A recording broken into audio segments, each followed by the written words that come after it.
All right, well, welcome everyone. We have a couple people here in the training room as well. And I have a couple things to talk about today, but before we get started, I wanted to see if you guys have anything to talk about. And you know what? Let's just do this because you don't need to see me looking up at the camera under my chin. There we go. So is there anything in particular that you guys would like to mastermind around before I bring up anything? Keeping in mind, guys, that this is mastermind. So it's not ask a coach. It's not, transactional questions that pertain just to you. It's something that you would like to mastermind around that would help the good of the group. Okay? So does anyone have something that they would like to mastermind around? And those of you that don't have your cameras on, I would really appreciate, if at all possible, if you could turn them on.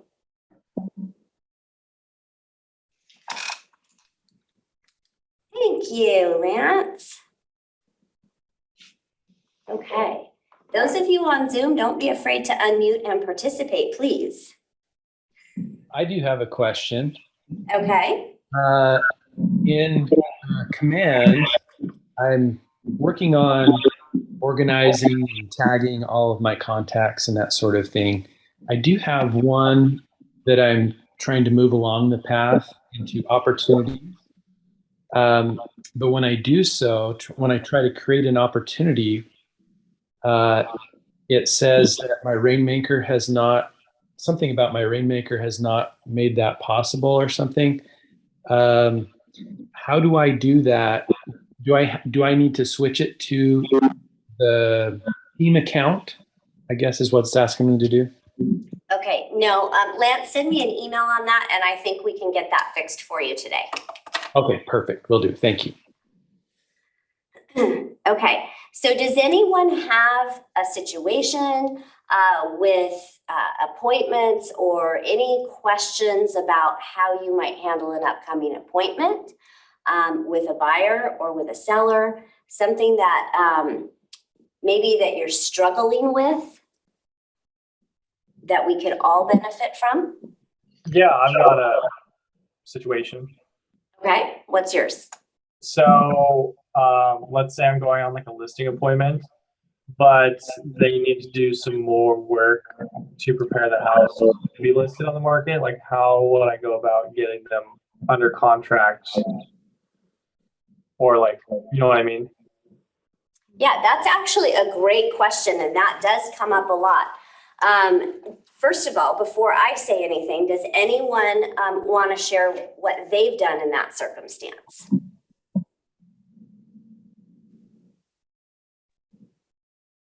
And thank you for turning the camera on. I know we have a couple people in a place where they can't turn the camera on, and that's okay, but if you can, please do. Okay, so when you go to a listing appointment, and this would be for any objection that would come up with a listing, the key is going in knowing that mindset matters, right? We talk about mindset all the time. So go in with the mindset that that is your listing. You're walking out with a signed agreement, okay? Now, if they say, oh, well, I have all this work to do, or you discover they have all this work to do. Either way, right? You can say, great. At the end of your presentation, after you've talked about what work they need to do, you can just say, all we need to do so I can get the ball rolling is have you sign the listing agreement, and we can have it start as of this date. Okay? Oh, okay. So you can have it start like a later date, like maybe 30 days or something. Absolutely, but get it signed that day, right? Because then they're in contract with you. Marcel? What's the date that you, so the top date, it says start contract date. That's, so let's say that day you put today's date and then start marketing, you put the different date? So on the listing agreement in the top left, if I remember correctly, it says date prepared. Okay, that's the date you actually fill out the form. It doesn't matter what date they sign it. It doesn't matter what date the listing starts. That is the date they fill out the form, and that date is connected to any addendums or anything that gets attached to that. That's how you can tell they belong together. Same with a purchase agreement. So the start date would be the day you plan the listing to go live. Okay, now you can do it one of two ways, and it really depends on how you feel about the circumstance. If, let's just say they need 2 weeks, okay, you can have the go live date 2 weeks from today, and then go ahead and have everything ready, the house cleaned up, the pictures taken, the MLS filled out and saved, ready to go, so you can go live on your start date. Or you can make the listing start date that day if you want, but then you would have to do an exclusion from the MLS form. And each of your MLSs has their own form or their own exclusion that they want you to use. So if you start a listing and you cannot get it into the MLS within 24 hours, for most of you, you have to have an exclusion form, okay? Otherwise you could be fined. So that's why if it's only a week or two, I like to just have the start date be out the week or two, because it just simplifies everything. So that's the top part where it says beginning date and ending date on this date. Oh, so that we put 2 weeks out. The beginning date, you put the beginning date whenever it is you intend to go live, okay? So the other thing, just a little tip, has nothing to do necessarily with your question, but a little tip on listing agreements is always have them end on the last day of a month. So if you want a 6-month listing agreement and 6 months is on the 12th, make it end on the last day of that month, not the 12th. And then as you guys become listing machines, right, and you focus on listings, then every single month, like 5 days before the end of the month, you can calendar to contact any sellers that may be expiring so that they don't expire. Because when they expire, it causes a lot of phone calls and headache for your seller. And if they're planning to stay with you, you want to avoid that. Now, I realize we're in a market where that's not a big issue right now. We have very few expired listings, and that could change. So that's just a tip for helping you develop your seller systems. Okay. So basically, you only need to put in MLS 24 hours after your start date. That's what you're saying.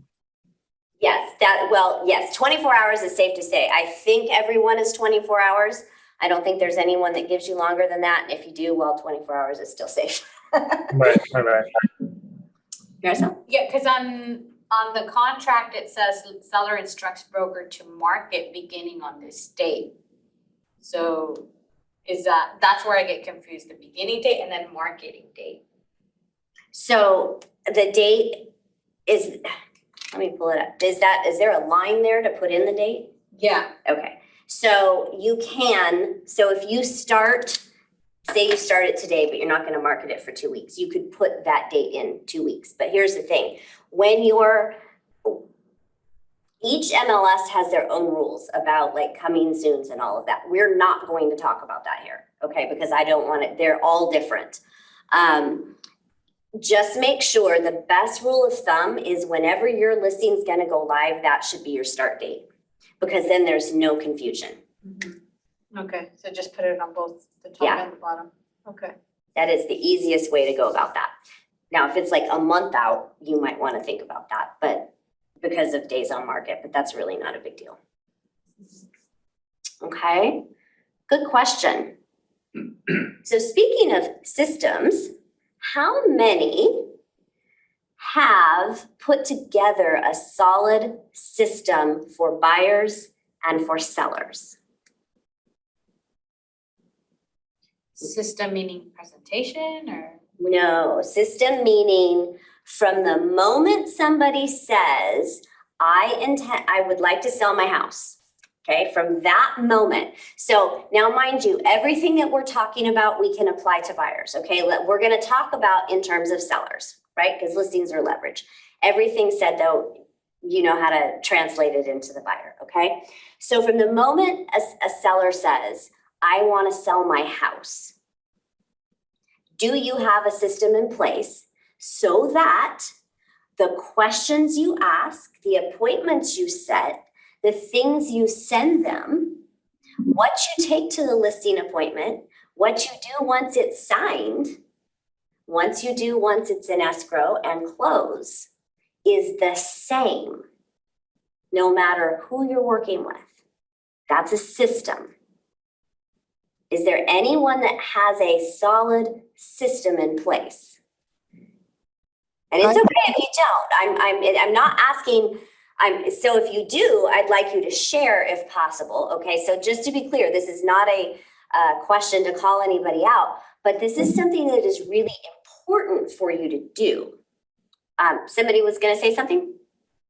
I was just going to say that I took the checklist that you put in the PC toolkit for both. There's one for buyers and one for sellers, and lots of the things are highlighted and say that they're for your TC to do. I don't know exactly what you've titled it, but it's like multiple pages. It's really long. I took those and I put them into my opportunities in Command. Every single step is within opportunities and has I guess it's a checkbox. So it'll come up as tasks. I love that. That's excellent. And we're working on revising those, by the way. Oh, great. I got it all done and now I got to change it. Okay. Only to make them better. There won't be massive changes, I can assure you. But the yellow stuff that was TC was, and we realized this was still in there, was when we had a different TC, one for the entire program. And so we're working with the TCs to make sure that everybody's in agreement as to what they're doing for you guys. So that's what we're in the process of doing right now. I think they do most of those things, but we're just making sure everybody's on the same page. So that's what I mean by revisions, Emily. I don't think it's going to affect you terribly.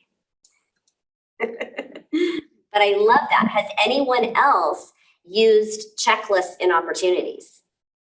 So Jodi, I know the checklist and I went through it, but do you want to walk through us on how you do it?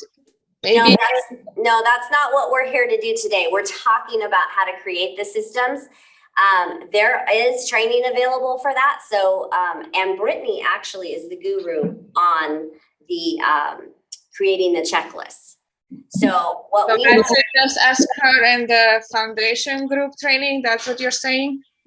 You can ask her in her Ask a Coach or in her group and give her a heads up, and she might be able to work that in if that's something that's beneficial to all. Doesn't mean she can talk about it the day you ask, because she may have something else planned for you. I mean, I'm asking everyone, is it beneficial for all of you? Because it would be beneficial for me, but maybe not for all of us. But And Adina, there are videos already available for how to do that. So look through the Marty Miller videos, look through the Command videos, and we're also creating one specifically for you guys. We're in the process of doing that. If you guys read the email, did you guys read the email that went out on Friday afternoon? So there are a few just reminders for everybody, and also we're working on some big enhancements for you guys. Be patient with us. We want you to know they're coming, but they're big and they take a little bit of time. So we intend to go live with those the middle of October, which is going to be a lot of help for everyone. Whether you're new or experienced, it doesn't matter. They're going to be big help. So be patient with us as those come on board. Sorry, Jodi, I'm not trying to be a headache, but I'm just saying, for me personally, I can watch the videos. For me personally, it's easier if I just talk to someone about it. Okay, and feel free to go in and ask a coach for that, Adina. So the thing is here, remember, this is a mastermind. Okay, so we're masterminding around best practices. We're not going into training about how to do nitty-gritty stuff, okay? That's not what this hour is for. So we definitely have that and can take care of that though, okay? Rick, did you want to say something? I was just going to say that I don't have a solid systems plan. I feel like I'm always trying to make it better, but I do keep a sheet of paper for each prospective client, whether it's a buyer or a listing, and the things that work, I write down. The things that are already known, I have written down. And when I find something that works good for me, I write that down and try to incorporate it from there on out. And so I always keep a little list. I mean, people can do it digitally too, but I get a folder on that person. I take notes when we're on the phone, and then I look at my systems list for buyer or seller and whoever I'm talking to. I try to apply those as I go along, and it seems to work pretty good because it's already been laid out for us. But there's little things that individually I see that I feel like I'd like to incorporate or that work well. And so I write those down and I try to keep that list in the forefront every time I'm doing it. I don't always, but I'm getting to the habit where I almost always do. So I like that. And I like that you shared that specifically, Rick, because we do have the basics in there, right? We've got a transaction checklist that covers about anything that we think can come up in a situation. And yet there may be things that aren't covered on there, right? Because each transaction is unique. Each of you are unique. Each of you will have a way you want to do something. Maybe you'll do something that's on there in a different place during the transaction than it says in the checklist, right? And so the key is, and what I heard Rick say was he has a master systems list and that he adds to that and tweaks it. So you're always going to be tweaking your systems based on things that come up. I mean, those of you that have been in our program for more than a year, many of you have been with us 2 years or more. You've seen us tweak the systems, right? We tweak as we learn and grow because that's what's necessary in all of our businesses. So don't think that, I think that's key that you brought that up, Rick, because it isn't set it and forget it and we never look at it again. It's we create it, we follow it, and we tweak it. And you'll be doing that your entire career. And part of why you'll always be tweaking is because the market changes. So different tactics may need to be used, right? What works today, 6 months from now, may not work the same. Just like if you think about it, what worked, a year ago, we're now coaching you differently when it comes to writing offers versus what we coached a year ago because the market's changed.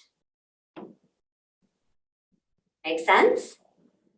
So I encourage all of you to really think about creating your systems for your sellers and your buyers, because as you get busy, and you will, if you're in this to win this, and I'm sure if you're on this call today, you are, right? You will get busy and you will get to a point where you'll feel overwhelmed probably just before you're ready to bring on help, right? Because you have to have that regular business long enough to bring on help, right? We can't just have one crazy month and say, oh, I'm going to hire help, and then we don't have any more business, right? Okay, and of course, you guys shouldn't be doing that. You shouldn't be on the roller coaster, right? That's a whole other discussion. So how many of you have had a month or two that has just been insane? And if you had a system at that time, would have simplified it so much. I know a few of you have had some really busy months, right? So, and then what happens when you don't have a system in place to follow and you get really busy on a particular month? What's the number one thing that falls off the track? Lead gen. Lead gen. And every single agent, including myself in the past, if I'm being truly honest, has had that happen to them. When you have a system, that won't happen, because part of that system is when you'll do these things. Crazy how that works. Anyone have some thoughts or to add to that or questions?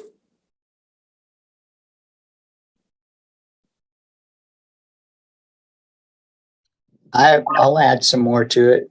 Okay. because that's happened to me a couple years in a row, and it's a little less this last time that it happened. Throughout the summer, I got so busy.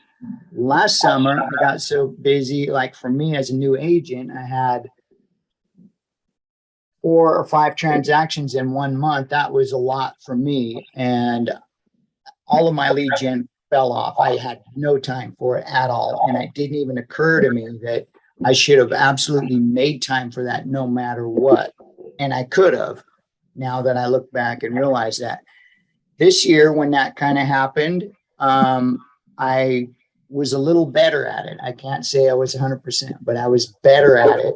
And so now that the busy time was over for me, at least I have a few irons in the fire. Whereas last year, I didn't have any from from October all the way through till January. This year I have a little more because I did lead gen. I did make that a priority, but it could have been even more of a priority. That's the main thing to not let fall off the table when you get busy, or you won't have any business. It's happened to me. It'll happen to anybody. So. Yeah, absolutely. And it's probably happened to all of us at one point, right? And what does Gary Keller say is our number one job? Lead gen. Lead gen. Have y'all read MREA? If you haven't, you need to. It's lead gen. And that doesn't stop just because we get busy, right? So what is it important that we do every day to maintain our energy? Gotta feed ourselves. What'd you say? We gotta eat. We have to eat, right? Now, some people don't eat till a little later in the day. Some people do intermittent fasting. Some people do all kinds of different things. But regardless, we all have to eat during the day. What happens if we go too long without eating? Headaches. Get cuckoo. We get cuckoo. We starve. Hangry. Low energy. Okay. Now, if we go even longer, okay, we're at the point of hangry. Now we're at the point of, have you ever been so hungry and you didn't get to eat? Now you're just all goofy, loopy, and then all of a sudden you don't even feel hungry anymore. So now you really don't eat. And then what happens? You crash. Yeah. Yeah, that's true. And then how long does it take to recover from that? A little bit of time, right? Usually not just one meal. And at that point, if you went that long, you could probably only have a few bites, not enough to really get your nourishment back. So think about that in terms of lead generation and your business. The lead generation is the food that fuels your business. And when you don't do it every single day, your business will fall off.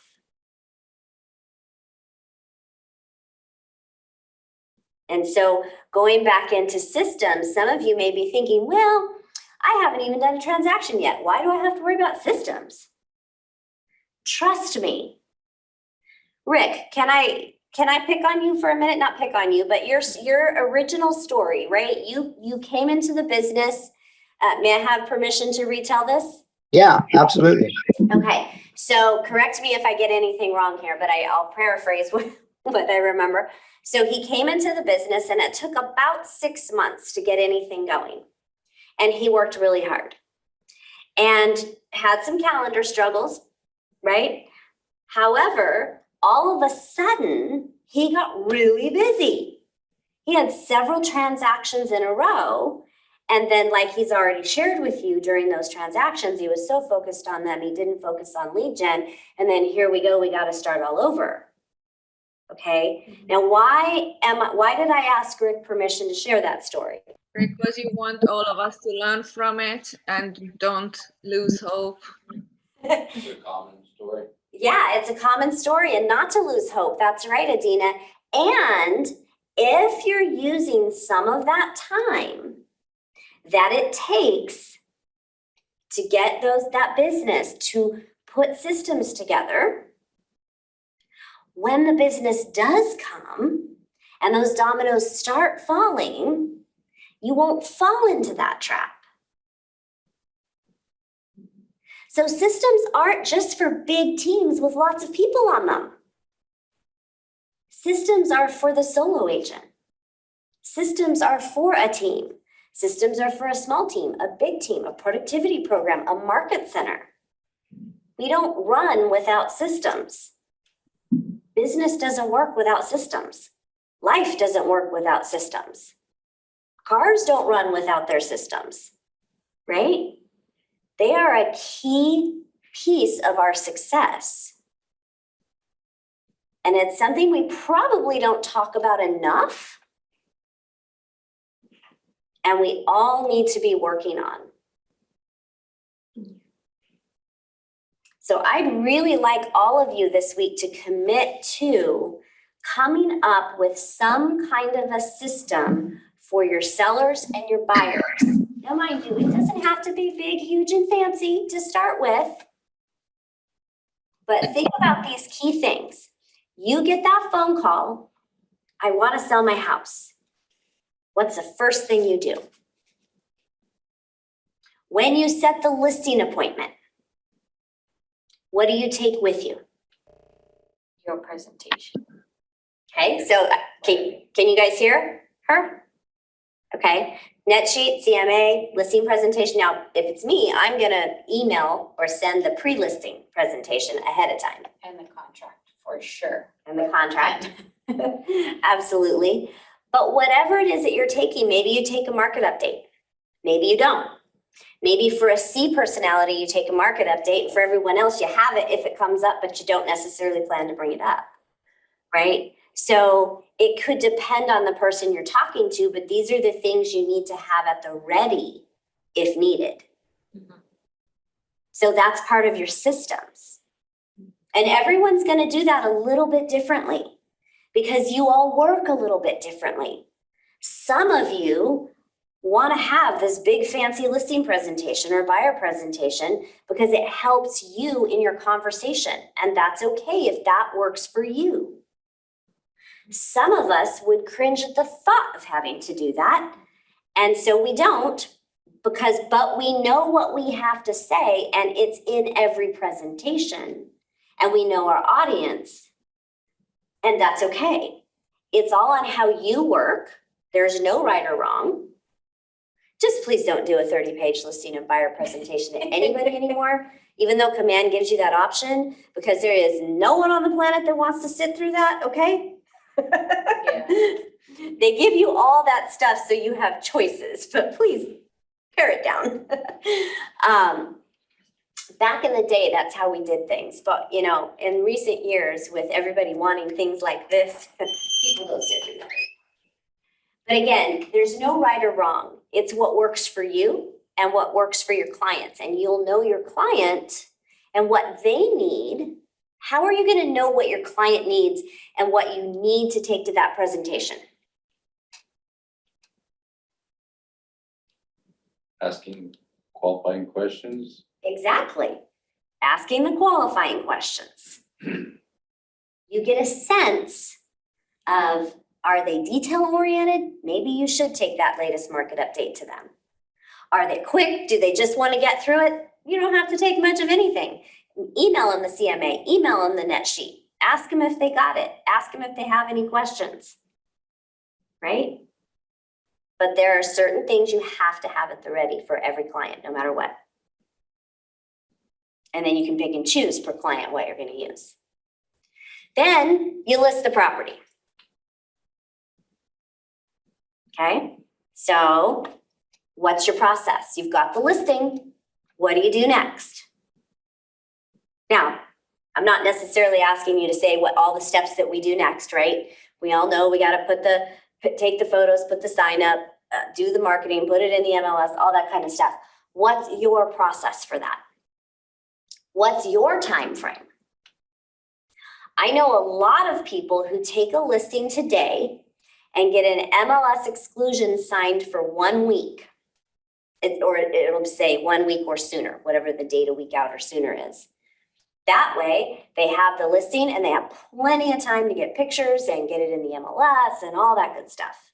And it doesn't mean it has to take a week if it says or sooner. But they also won't get in trouble if it's not in there within a week. Right? Can I ask a quick question about that? Sure. So what's the difference between an MLS exclusion and just having a week out for the start date? A week out for the start date, you don't need the MLS exclusion because it's not starting yet. Okay.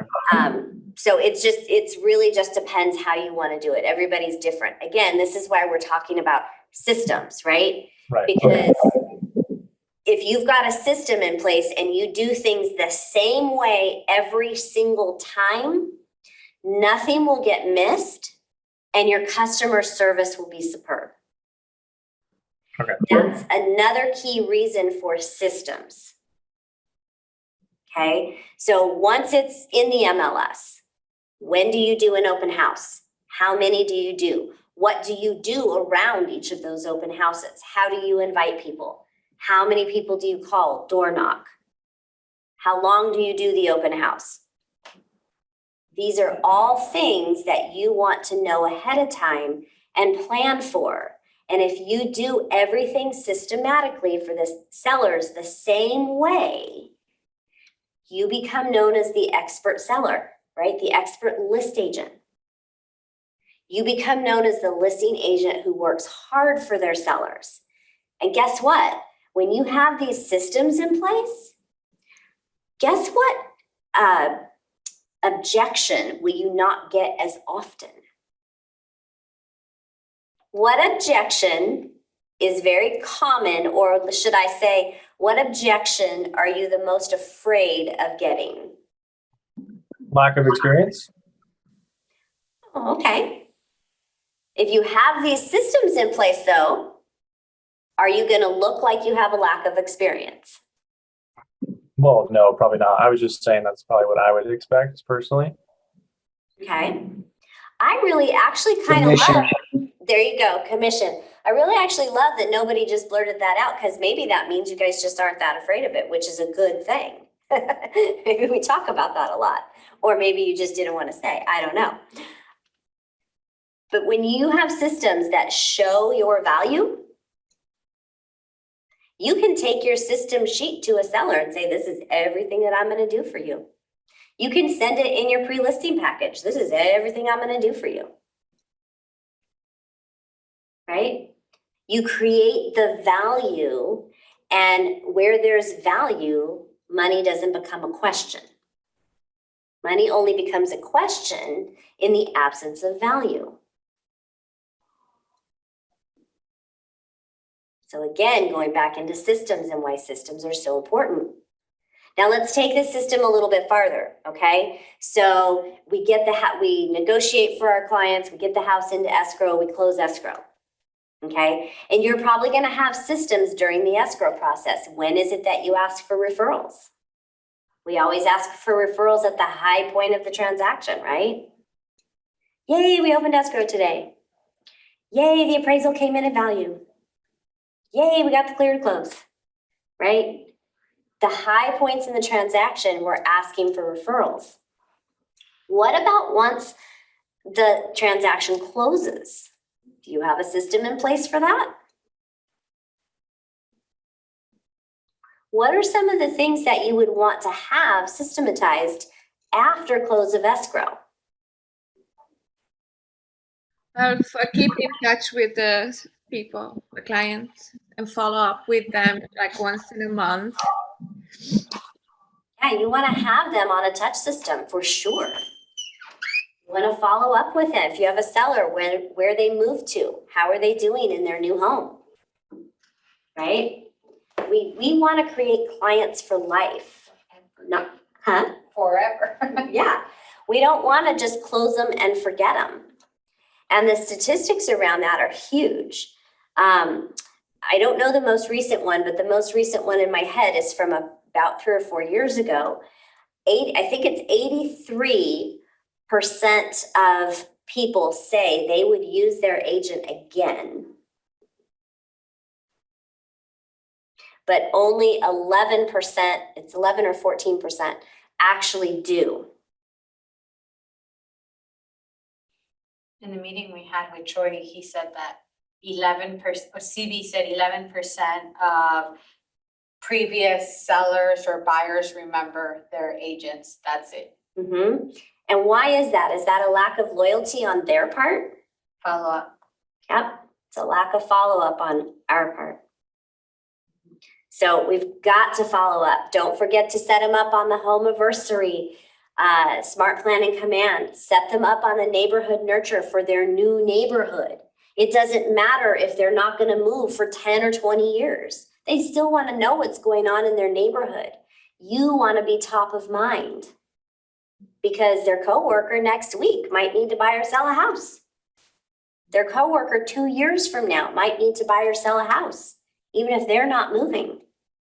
Do you know that when COVID hit, in 2020, I sold three or four, I have to go back and think, 3 or 4 houses of people that I had sold the house to less than 3 years prior. Why did they call me back? Because I kept in touch. Make sure is friending them on your social media or following them or whichever you're using. Is that part of your system when you close if you're not already? That will keep you in touch with your clients. Make sure that you are intentionally looking at what they are doing. And when you make those quarterly calls to your past clients who are now your SOI, talk to them about what you see on social media. Oh, I saw your son just got married last week. Pay attention to what people are doing. It goes a long way. That's how you create clients for life. But if you don't have it documented that at close of escrow, set up on this smart plan, this smart plan, this smart plan, make sure they're on my social media, send them a thank you card, check up on them. And the smart plan should be the checkups in 3, 6, 9, 12 months. If you don't have that documented, are you going to remember to do that for each and every client?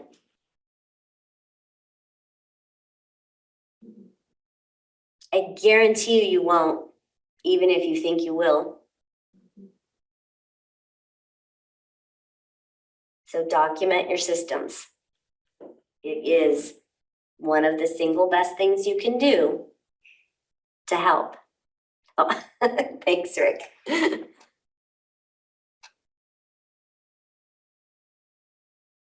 Any thoughts, ahas, questions?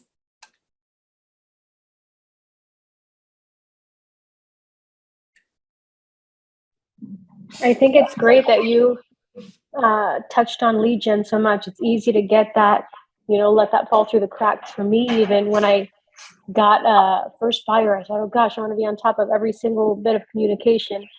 And I had Greg say, no, you need to keep boundaries and you need to keep lead gen. You're going to miss out on that. And that's not something that you can let go. And they need to know that you have your, appointment being that.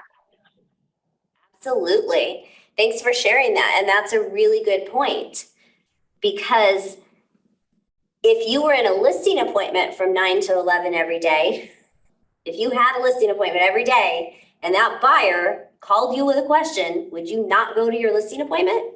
No. Of course not. Do you want a listing appointment? Yes. Do your lead gen. Mm-hmm. It's that simple. And think about this. Remember, the 3 L's: leads, listings, leverage. Listings are leverage. We say this all the time. One of the leverages of a listing is its built-in lead generation. Just listed, phone calls, or door knocking. Open house, phone calls, door knocking. Just sold, phone calls, door knocking. Mm-hmm. If you want for ways to lead generate, go get listings. Going to do it. And if you're doing it right, you'll never want for how to lead generate. And don't forget, DTD4 should be your number 1 source of lead generation. And anyone not doing that you need to start immediately. I think we should add an extra L. So like for else, as L as love, because you have to love what you're doing. Otherwise, you won't be successful. Well, Right. this is true. You can talk to Gary about adding an extra L. Oh, yeah. But so true. And more to your point, and I know others have experienced this, we all want to give our customers the best service possible, right? But here's the thing. It does not take 24/7 for 30 days to give our clients the best customer service. That's true. So there's nothing that can, oh, by the way, I learned a trick last week. All of you, and most of you have Google-based emails, I think. There is, now I don't remember where it is. You can go in and look at it or Google how to do it. You can silence your emails. It came up, I don't know if it's an update or if it's something I just learned that I didn't know was there. Or it says pause. You can pause emails.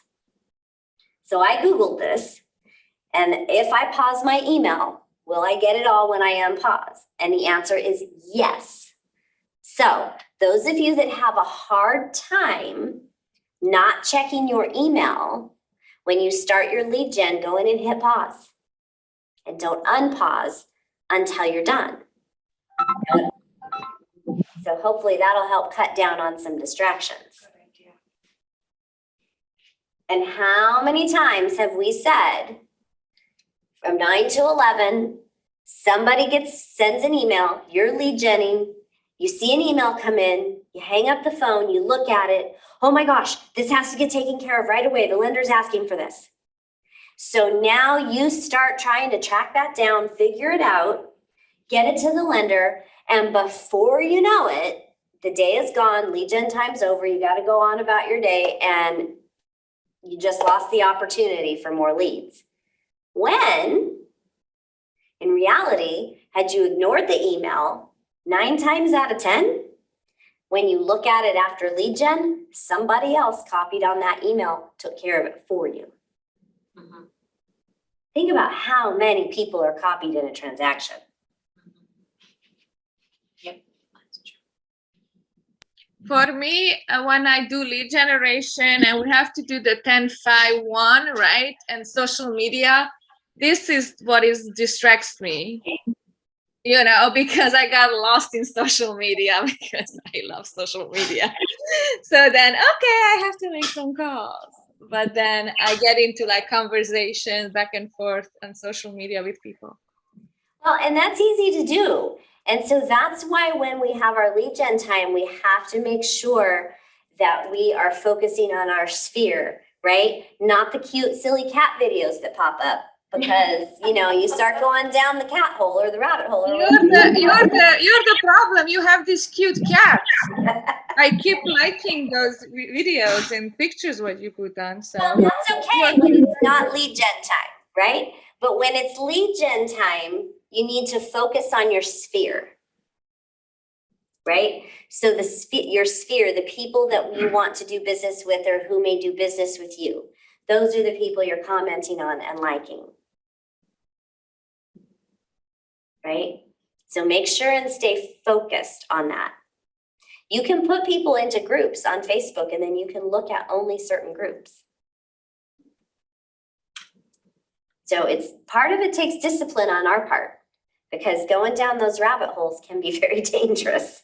And we've all been down them. We have, but we have to set a timer for yourself.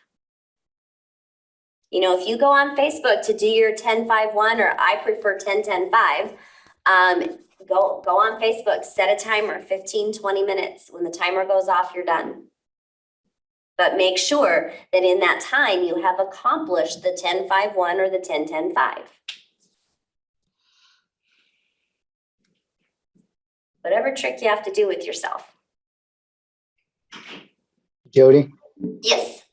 I was going to say, I'm not sure if this is what you're talking about, but on Anybody that has Google Calendar, you can go to put an event. You know how you add an event or reminder or task.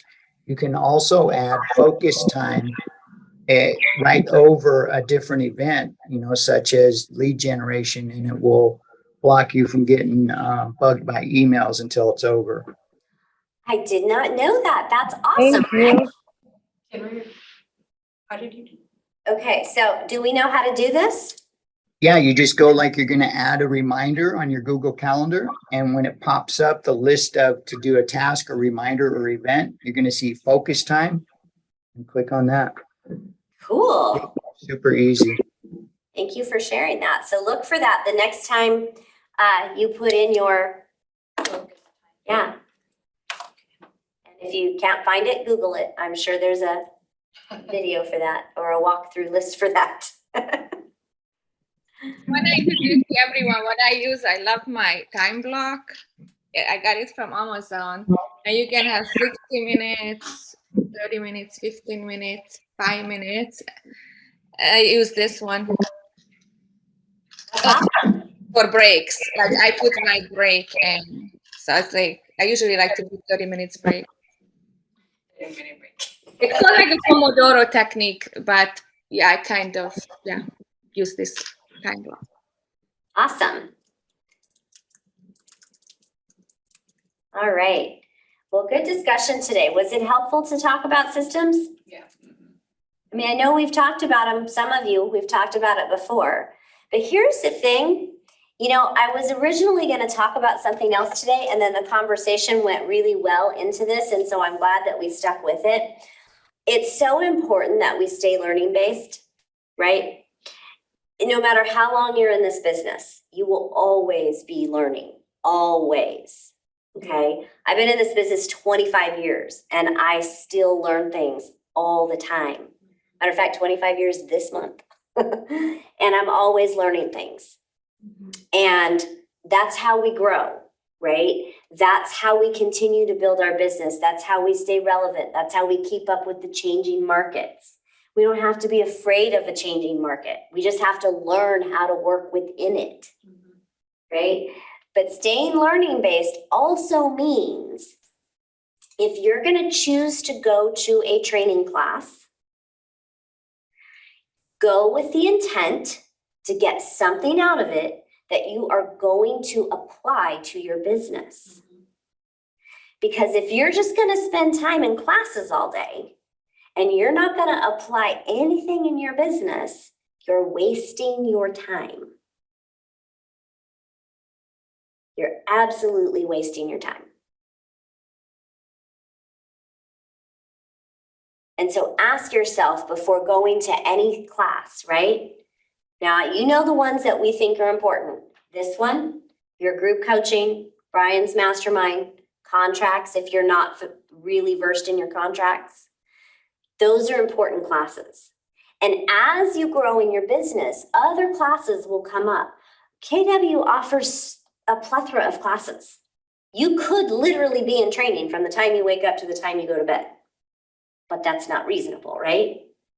So we don't want to take learning based at that extreme because we learn to apply, right? So think about as you grow in your business, is this class going to benefit my current business? And if it is, by all means, take it.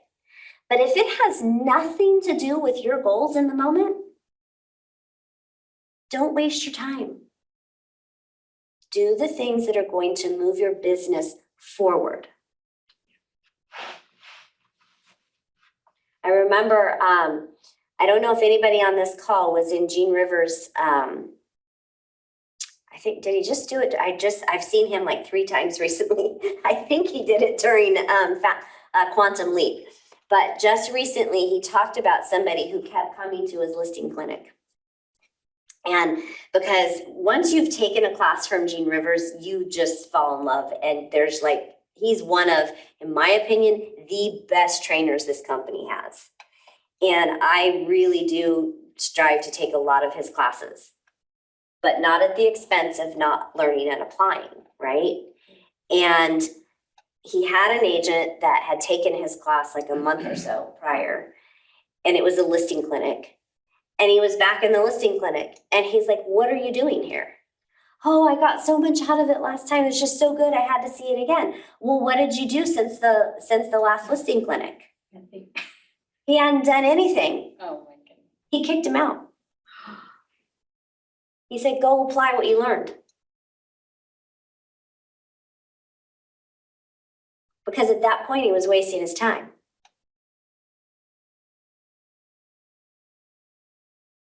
So be really careful with that, guys, especially those of you that are brand new.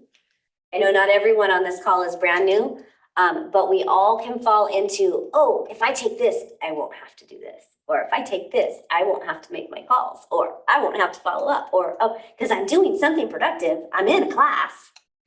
It's not the way it works. Okay, so make sure that what you're doing is helping your business.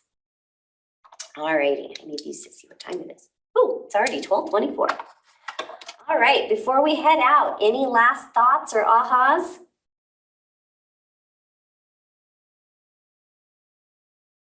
Who is going to apply something they learned today? Need to make a system. Okay, I like to see that. Hands in the room, hands on Zoom. All right, guys. Well, if nothing else, we will see you throughout the week. And thanks for being here today. And look for some enhancements coming soon in the next few weeks. And we're also going to be enhancing and taking it up a notch, our daily kickstart, because we really want you guys to benefit from lead generation. So be looking for that very soon. I've got a meeting about that tomorrow, and we've got some good things coming your way. All right, everybody have a great week, and we will see you soon. Thanks, Jodi. Thank you, Jodi. Welcome.